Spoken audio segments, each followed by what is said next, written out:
La comida más barata que comemos a veces nos arruina el día. No sé si les ha pasado a ustedes. eh, el día se les arruinó por algo barato que comieron. Hace algún tiempo fui con unos amigos a unos tacos de perro.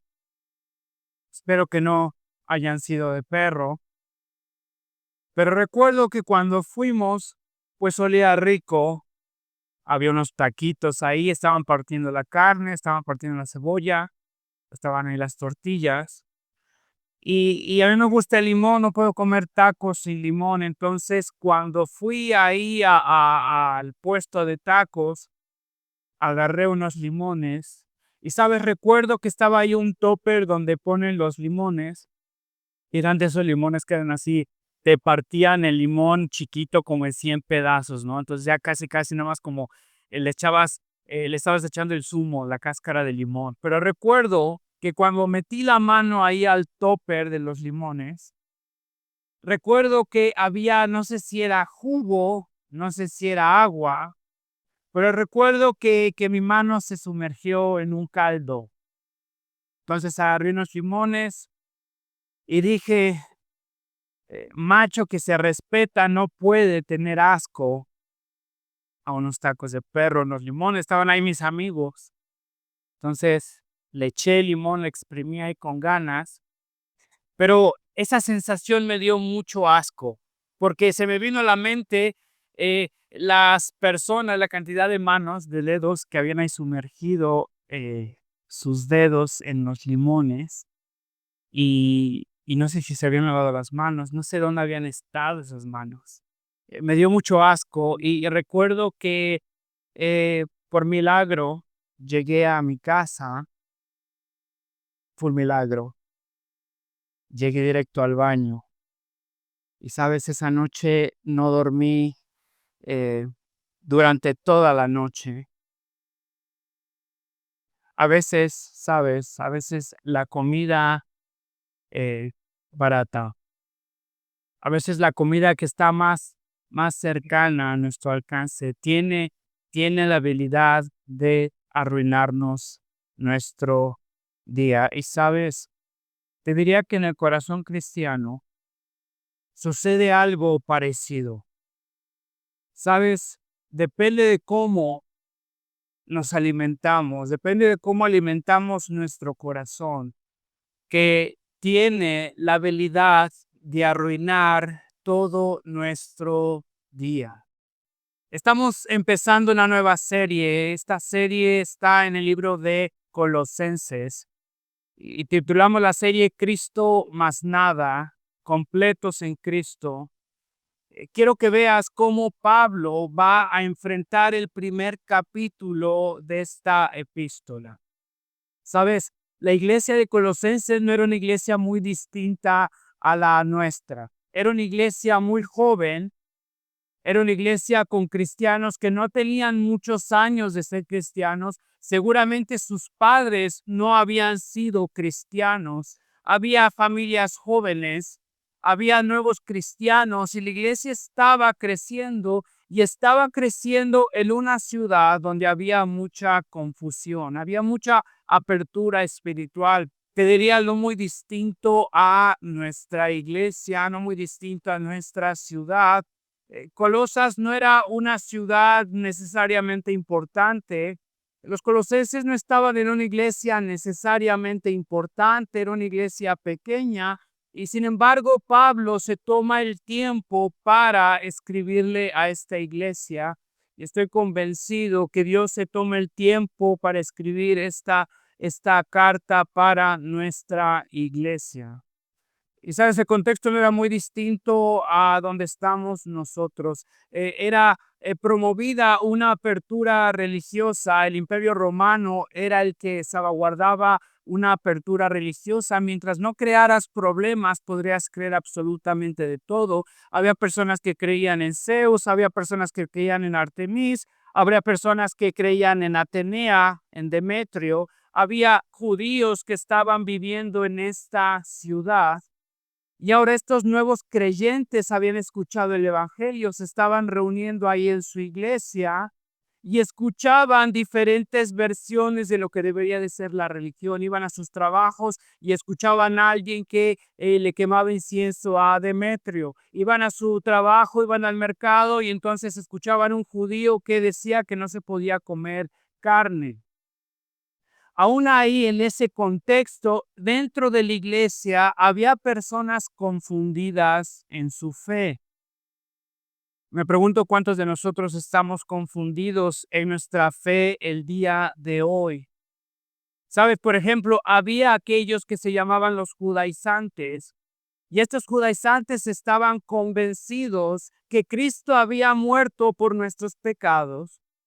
Pero si queríamos permanecer en Cristo, entonces teníamos que seguir los preceptos judíos. Entonces eran cristianos que traían prácticas judías a su alabanza. Traían prácticas judías a su dieta. Eran cristianos que afirmaban que Cristo había muerto y había pagado su deuda en la cruz. Sin embargo, si queríamos permanecer en Cristo, no deberíamos de comer ciertas cosas que estaban prohibidas, habríamos de guardar ciertos días especiales, habríamos que tener ciertos ritos, ciertas prácticas en nuestra vida cristiana. Dentro de la iglesia también había grupos que se les hacían llamar o los conocían como los gnósticos. No sé si has conocido de esto, eran grupos de personas que creían como en una segunda unción. Ellos estaban convencidos que si querían tener una unción plena o un llenado pleno del Espíritu Santo, tenían que pasar por un segundo bautismo. Y entonces a través de este segundo bautismo del Espíritu iban a llegar a un conocimiento pleno.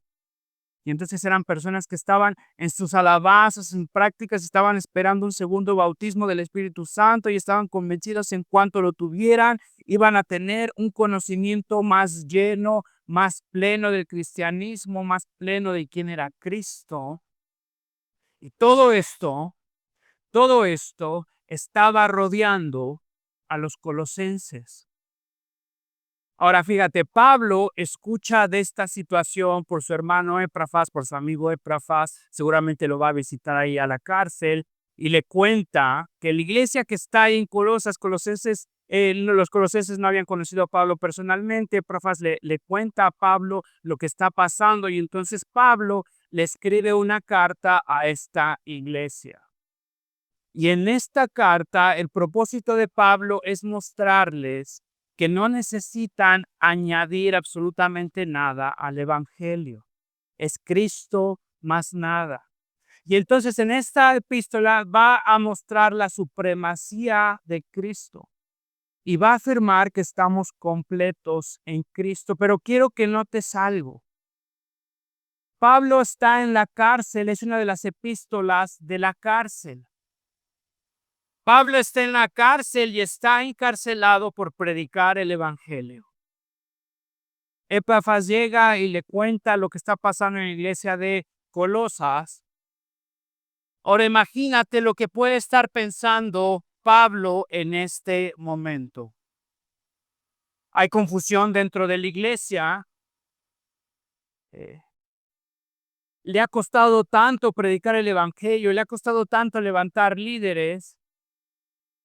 Y hay personas confundidas que están tratando de confundir a los colosenses, hay personas malintencionadas que están tratando de destruir la iglesia, y estos nuevos creyentes, esta nueva iglesia está en peligro de ser extraviada. Ahora, no sé tú cómo reaccionarías. Pablo está incómodo, está en la prisión, ¿sale? Recibe malas noticias. Y ¿sabes lo que me sorprende? Es que vemos en los primeros versículos un corazón bien agradecido. Me pregunto cómo es que reaccionas tú cuando todo se sale de control. Me pregunto si tienes un corazón agradecido. Te cuento, esta semana se nos fue el agua. Creo que se rompió ahí una pipa. eh, no sé, una tubería en la ciudad y tuvieron que cortar el agua.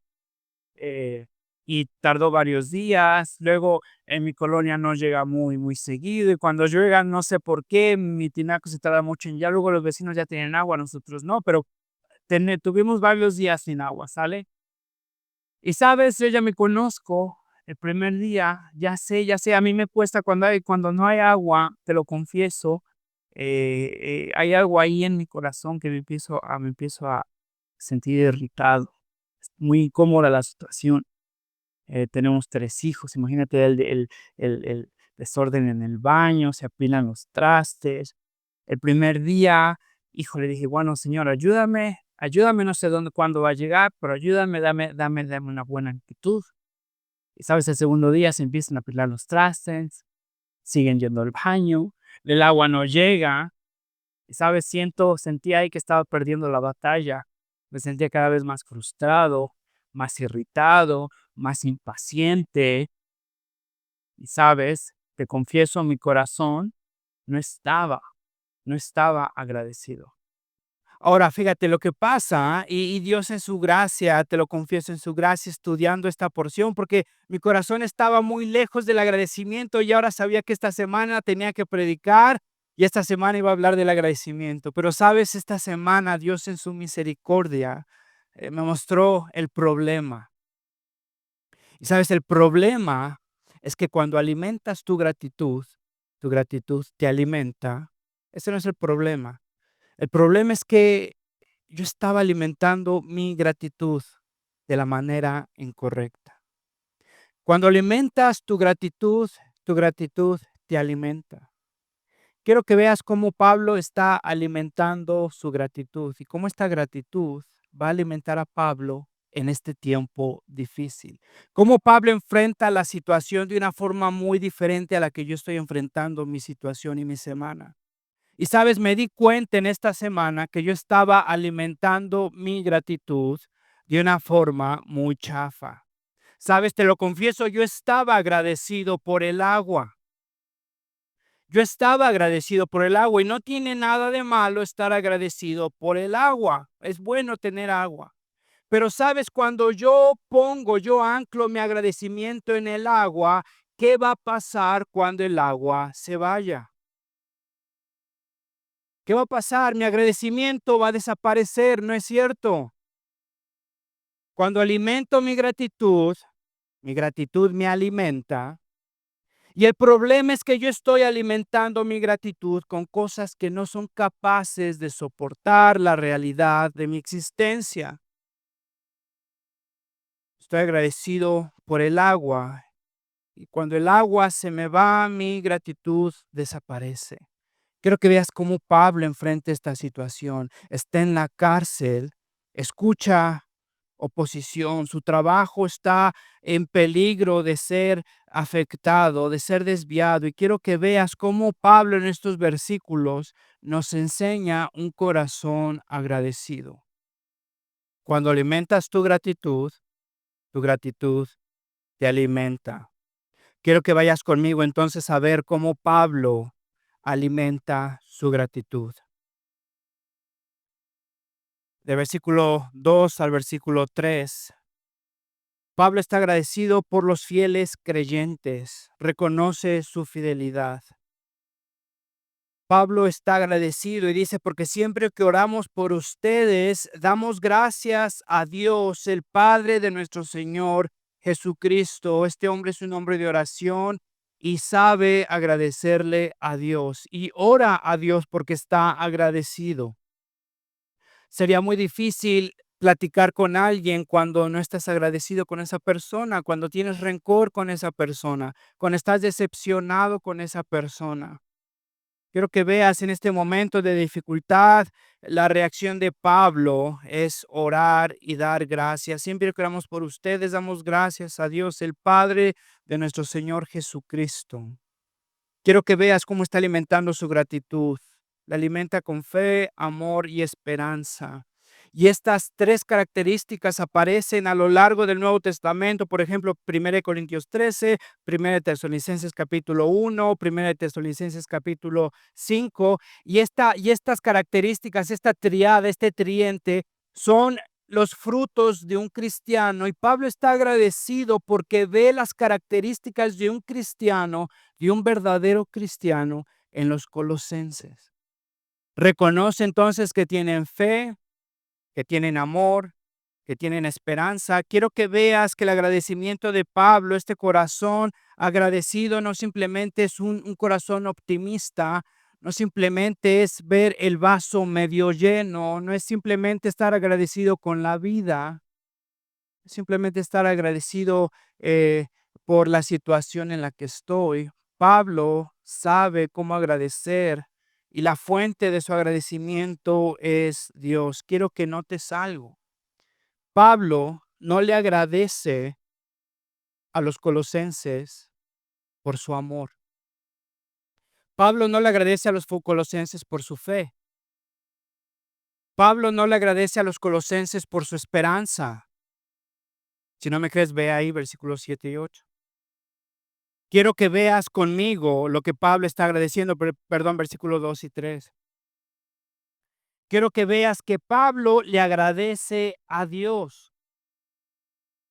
Porque es que Pablo le agradece a Dios por el amor de los colosenses, porque los colosenses no tuvieron nada que ver en producir ese amor, porque los colosenses no pudieron producir amor por ellos mismos, porque Pablo está anclando su agradecimiento en aquello que permanece. Imagínate el día de mañana que yo esté agradecido con mi esposa por el amor que tiene por mis hijos. ¿Es malo estar agradecido con mi esposa por el amor de mis hijos? No, si anclo mi agradecimiento en algo temporal. ¿Qué pasa si el día de mañana la agarro de malas y no ama a mis hijos? Mi agradecimiento desaparece. ¿Qué pasa si yo anclo mi agradecimiento en el Dios que creó y que puso y que impulsó ese amor en el corazón de mi esposa? El día de mañana la agarro de malas. Y sabes, en vez de estar frustrado con ella, decepcionado, oro a Dios. Y si Él fue que puso en mi esposa ese amor sacrificado, ese amor incondicional, solo Dios lo puede mantener, solo Dios lo puede crear, solo Dios lo puede sostener. Sabes, el día de mañana, si yo estoy agradecido porque tengo agua en mi casa, el día de mañana, y como vamos cada vez, los plazos se hacen más largos, mi agradecimiento va a desaparecer. Pero si yo anclo mi agradecimiento en Dios y lo que es, tengo tantas cosas por agradecer, aun cuando no tengo agua. Y puedo orar, claro que sí puedo orar, Señor, dame agua, pero tengo tanto que agradecer a Dios. Y es Pablo con un corazón agradecido cuando alimentas tu gratitud te alimenta. ¿De qué estás alimentando tu gratitud? ¿De qué estás alimentando tu gratitud? Sabes, muchos de nosotros venimos a la iglesia cansados, desanimados, decepcionados. Puede ser que el problema no es que estemos haciendo mucho, es que estamos alimentando a nuestro corazón muy poco. Todos vamos a alimentarnos de algo. La pregunta es si ese algo te está alimentando a ti. El que alimenta su gratitud lo alimenta. Y es Pablo con un corazón agradecido, navegando esta dificultad, estos momentos frustrantes en prisión, escuchando noticias amenazantes, que lo pudieran decepcionar, que lo pudieran hacer pensar, ¿sabes qué? Hasta aquí ya me voy, mejor me voy a vender tiendas. Estos cuates están remensos, no pueden entender lo que es una sana doctrina, le creen a cualquier cosa. Estos otros que siempre están tratando de destruir a la iglesia, yo qué necesidad tengo. Pero es Pablo agradeciendo a Dios. Quiero que veas entonces cómo alimenta su gratitud. En primer lugar, por la fe de los colosenses, versículo 4. Doy gracias a mi Dios por la fe en Cristo. Y cuando hablamos de fe en Cristo, para algunos esto es sin sentido, ¿no? Es una fe ciega, es una fe ilógica. Quiero que te des cuenta del tipo de fe del cual Pablo está hablando. Es una fe objetiva. Es una fe en una persona que existió, una fe con unas promesas reales que Cristo nos prometió, que Cristo cumplió. Y sabes, hay una diferencia entre fe y credulidad. Sabes, la credulidad es creer absolutamente todo sin bases ni lógica. Es ahí tal vez la tía que ahí siempre está en su feed. Godzilla se apareció en el centro de Jalapa. Ay, oremos, Godzilla está en el centro de Jalapa. Eso no es fe, eso es credulidad. Sabes, te envían un mail, eres heredero de una fortuna porque eres descendiente de la realeza africana, mándanos $100 y recibirás $500,000. Ay, se los envío. Eso es credulidad. Y sabes, todos, absolutamente todos, tenemos fe. Cuando estás ahí en el trabajo y ahí tu amigo, el ateo o el amargado, no sé, te dice: "No, pues es que es fe, el cristianismo es para los mensos, fe es ciega". Eh, Todos, incluso este amigo, tiene fe. ¿Sabes? Porque me pregunto si él ha comprobado las fórmulas cuánticas de la cosmología para asegurar que, eh eh, que Dios, no pudo haber creado todo de la nada. Me pregunto si este amigo no tiene fe al asegurar que absolutamente todo lo que vemos salió de absolutamente nada. Cuando va a una consulta médica y le dan un diagnóstico y utilizan palabras que ni entiende y métodos que ni entiende y está dispuesto ahí a entrar al quirófano teniendo fe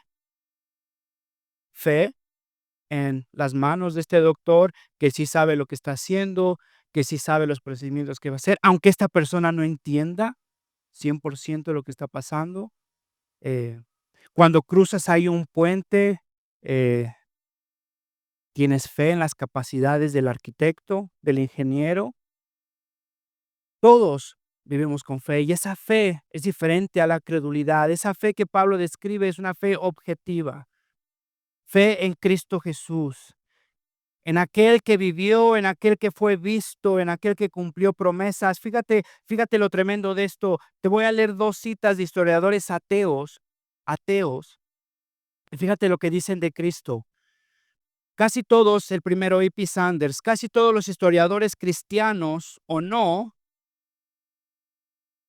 cristianos, aceptan que Jesús existió y que solo los evangelios contienen abundantes pruebas valiosas que deben sopesarse y evaluarse críticamente. Otro, Bart Ehrman, ateo también. Jesucristo ciertamente existió, como prácticamente todos los eruditos competentes de la antigüedad, cristianos o no cristianos, coinciden basándose en evidencia cierta y clara.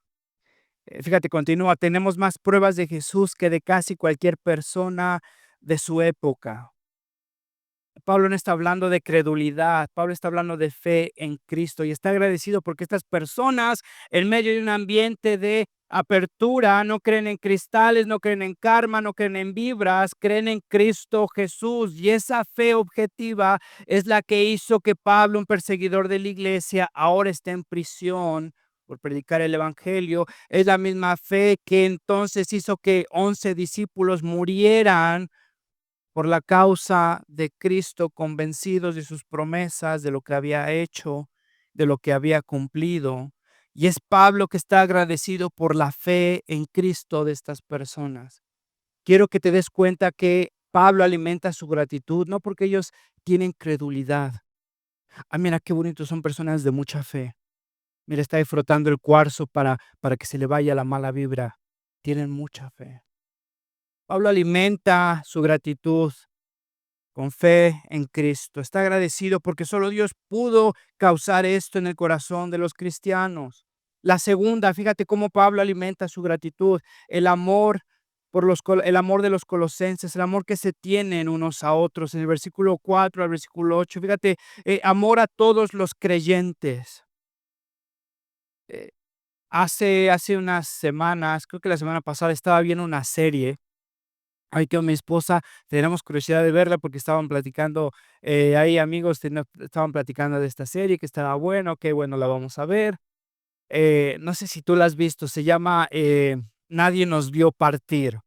Una escritora mexicana escribió una novela, ¿no? Una autobiografía de la historia ahí que vivió ella en su infancia. Narra la historia de una familia judía adinerada ahí en México y cómo cada uno, el papá y la mamá, estaban buscando pues su libertad, estaban buscando su plenitud.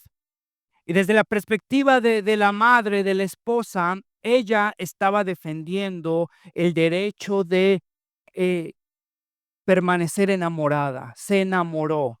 Le fue infiel al marido, el marido la cacha y entonces, ella, como la perspectiva ahí, vamos ahí en la serie, ella, pues, está defendiendo el amor, ¿no? Se enamoró de este otro cuate, toda una novela ahí, después te la cuento, pero se enamoró de este cuate y ella entonces, no quiere dejar este cuate y está defendiendo su derecho a, pues, amar a la persona que ella quiera. El esposo está ofendido, está lastimado, entonces lo que hace es que, pues, toma a los hijos y se los lleva a otro país. Y él, desde la perspectiva de este hombre, también está defendiendo su amor. ¿No? Cada uno está defendiendo su derecho, está defendiendo su poder, está defendiendo su libertad. Cada uno está enamorado. Después este cuate se encuentra ahí en otro país, se encuentra a otra chica y ahí se enamoran. Ahora, ¿sabes? Terminó la serie y estaba platicando con mi esposa, le decía: "Híjole, si hubieran amado ellos si hubieran amado ellos más a las personas alrededor que están de ellos, más que ellos mismos, la historia hubiera sido muy diferente. La historia hubiera sido muy diferente. ¿Sabes? Lo que Pablo está describiendo es un amor cristiano, y este amor cristiano se caracteriza porque principalmente no es un sentimiento. Es una acción. Y sé que para ustedes, muchos de ustedes les va a volar la cabeza esto, porque estamos más alimentados por las historias novelescas del amor que vemos en Netflix, y entonces pensamos que el amor, caemos en amor, nos enamoramos, es un sentimiento incontrolable que no podemos, que nos controla, y si me enamoro de algo, debo de ser fiel a mí mismo y debo de entonces ser fiel a este sentimiento. ¿Sabes? Cuando el Nuevo Testamento habla de amor, habla principalmente de una acción. Cuando vemos, por ejemplo, que Dios amó tanto al mundo que dio, date cuenta que es principalmente una acción. Fíjate cómo Pablo lo describe en el versículo 8, por el amor en el espíritu que tiene. En otras palabras, refleja las prioridades del espíritu, es producido por el espíritu, guiado por el espíritu, sostenido por el espíritu. Y es por eso, porque es una acción. Pablo, a lo largo del Nuevo Testamento, junto con los otros escritores, ordena al cristiano amar. Y es aquí donde muchos se pierden, porque dicen: "Bueno, es que la Biblia me llama que debo de amar a mi prójimo, pero no lo siento". Bueno, es que es irrelevante si lo sentimos o no, es una acción. Amamos a nuestro prójimo y lo demostramos por medio de acciones, y esas acciones en la misericordia de Dios van guiando nuestro corazón, van creando ese amor, pero quiero que te des cuenta lo que dice un autor cristiano. Fíjate lo que dice: este amor es una fuerza, hablando del amor que describe Pablo, este amor es una fuerza que vive dentro del cristiano y busca liberarse, entregándose a los demás, no un vacío que egoístamente anhela ser llenado por lo que los otros pueden ofrecerle. Te lo voy a leer otra vez, pon atención. Este amor es una fuerza que vive dentro del cristiano y busca liberarse, entregándose a los demás, no un vacío que egoístamente anhela ser llenado por lo que otros pueden ofrecerle. Los verdaderos discípulos de Cristo, inspirados por el amor, buscan que cada una de sus acciones beneficie a los demás. Me pregunto en esta historia si esta mujer hubiera amado más a sus hijos y a su marido, si este marido hubiera amado más a su esposa y a sus hijos, la historia hubiera sido muy diferente. La iglesia luciría muy diferente. Nuestros matrimonios lucirían tan diferentes, nuestros noviazgos, nuestras relaciones lucirían tan diferente, porque, ¿sabes? Confundimos el amor con una necesidad sexual, confundimos el amor con soledad, confundimos el amor con un anhelo de ser esposo, esposa, madre. Y, ¿sabes? Tenemos esa hambre que necesitamos que los demás suplan, que alguien supla, que una situación supla, que un hijo supla, que una esposa supla. Pero, ¿sabes? Es una hambre espiritual, un hambre emocional, más que un impulso que nos lleva a nosotros. Como el Padre nos ha enseñado que nos amó tanto y dio a su Hijo, que Cristo nos amó tanto que se dio a sí mismo. Y entonces Pablo está agradecido por este tipo de amor en los creyentes. Pablo no tiene el discernimiento para ver si no nada más, que viven enamorados, qué bonito. Pablo sabe que están viviendo en amor en el Espíritu, que no confunden soledad, deseo sexual, anhelos frustrados con el amor cristiano, con ese impulso. No es un vacío que egoístamente anhela ser llenado por lo que otros pueden ofrecerle, no. Los verdaderos discípulos de Cristo, inspirados por el amor del Padre, buscan que cada una de sus acciones beneficie a los demás. Me pregunto, ¿estás viviendo en amor? ¿Cómo luce tu matrimonio, tus acciones? ¿Estás buscando el beneficio de los demás? ¿Cómo lucen tus noviazgos, tus relaciones? ¿Sabes? Tus decisiones, cómo estás viviendo tu noviazgo, ¿es para el beneficio del otro o para que tú seas satisfecho? Muchos de nosotros vivimos en pecado porque no amamos. Necesitamos ser satisfechos sexualmente, aunque eso esté alejando a esa persona de Cristo, aunque le esté endureciendo en pecado, pero necesito ser satisfecho. Y después llegamos al altar convencidos que es amor y vivimos decepcionados porque ese sentimiento desaparece. Y jamás ni la iglesia ni las personas que nos rodearon nos confrontaron y nos dijeron que eso no es un amor cristiano.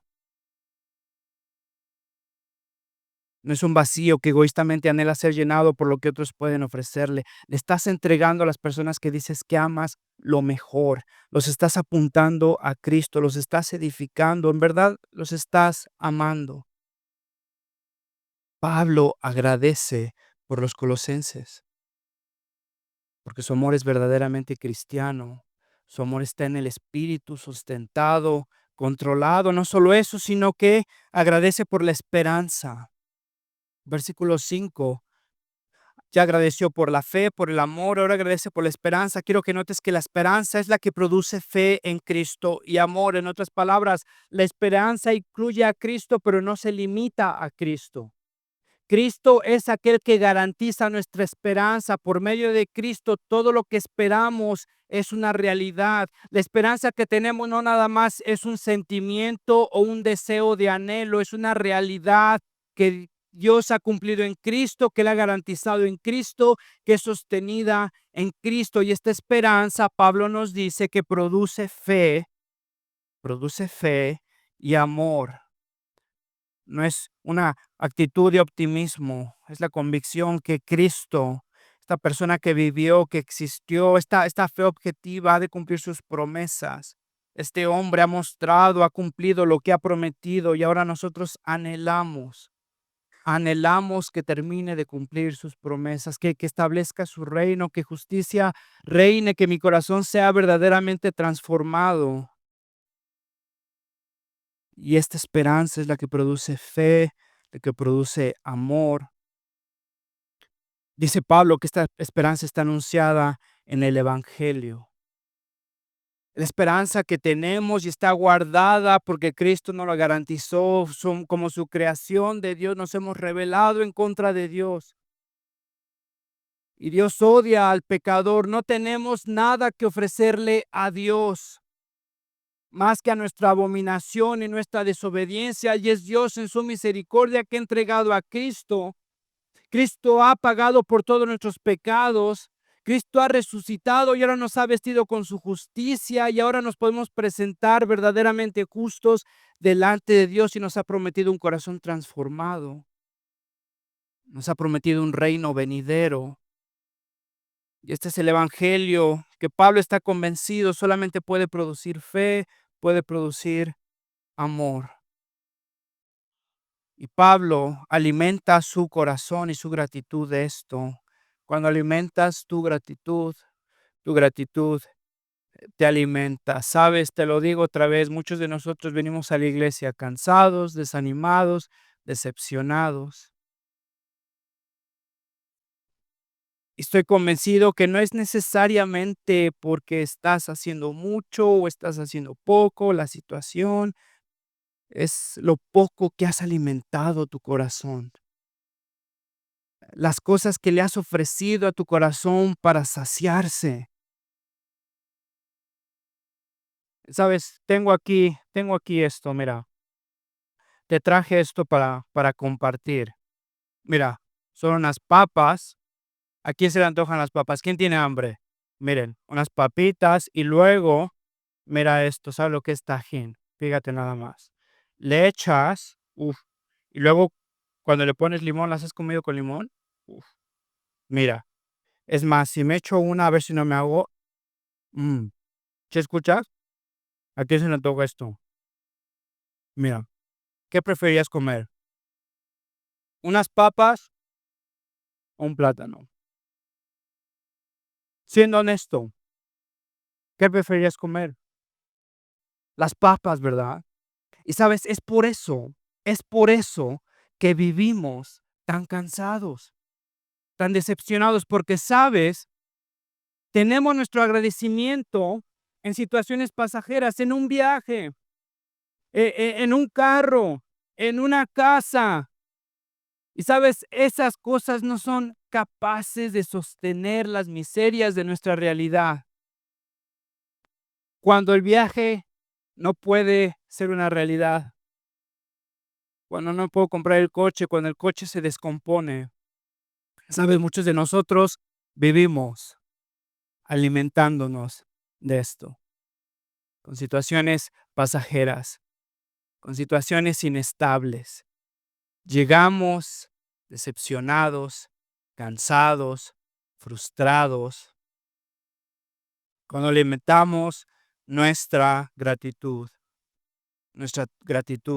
nos alimenta. Pablo nos enseña cómo enfrentar esta situación cuando todo se sale de control. Te voy a dejar tarea, ¿va? Si eres como yo y tu corazón se desanima, te animo a hacer esto esta semana y te pregunto la próxima semana si lo pudiste hacer.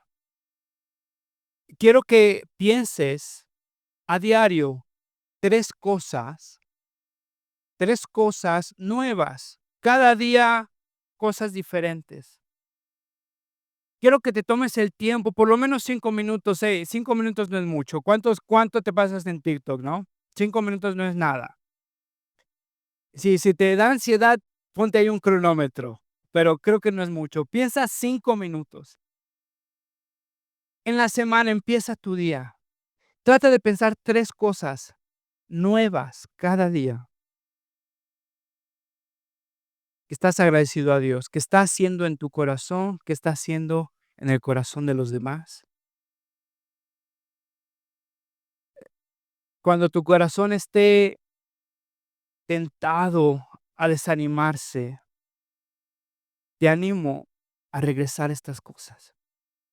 Lo que solo Dios puede estar creando en tu corazón, lo que permanece, lo que verdaderamente importa, lo que está creando en las personas que amas. Cuando alimentas tu gratitud te alimenta. ¿Sabes? ¿No te gustaría sentirte mejor durante la semana? ¿No te gustaría tener un corazón avivado por su gracia? ¿No te gustaría mejorar tu relación con Cristo? ¿No te gustaría leer tu Biblia y disfrutarla, orar a Dios con pasión y agradecerle? Sabes, cuando alimentas tu gratitud te alimenta. Y si sigues alimentando tu gratitud con cosas baratas, tu gratitud va a seguir siendo incapaz de sostener las miserias de nuestra vida.